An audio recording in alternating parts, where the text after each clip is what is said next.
Tito essuula 2 olunyiriri olusooka okutuuka ku lusembayo. Naye gwe yigirizanga ebisaanira okuyigiriza okw'obulamu. Kubirizanga abasajja abakulu babeerenga bateefu, ba buvunaanyizibwa, bategeevu, abalina okukkiriza, okwagala era abanywevu. Abakazi abakulu nabo bakubirizenga babeere n'empisa ezisaanira mu bantu, nga tebawaayiriza era nga si batamiivu, naye abayigiriza ebirungi, balyoke batendeka abakazi abato okwagalanga babba baabwe n'abaana baabwe, era babeerenga bategeevu, nga si benzi, abakola emirimu mu maka gaabwe, ab'ekisa era abagondera babbaabwe, ekigambo kya Katonda kiremenga okuvumibwa. N'abasajja abavubuka bakubirizenga okubeera abasobola okwefuga mu byonna.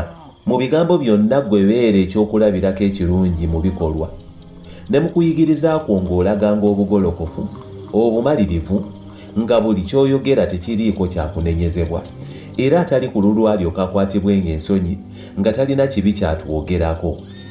Kubirizanga abaddu okugobereranga bakama baabwe, nga basimibwanga mu byonna, tebateekwa kuba bajeemu, nga tebabba, naye nga beesigwa ddala mu byonna, balyoke bayonjenga okuyigiriza kw'omulokozi waffe Katonda mu byonna.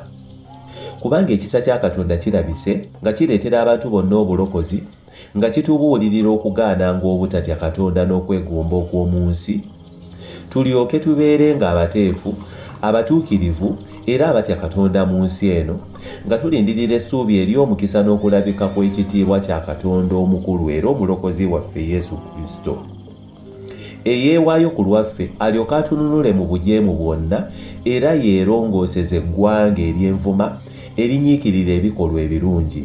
Yogeranga ebyo, obuulirirenga, onenyenga n'obuyinza bwonna, omuntu yenna takunyoomanga.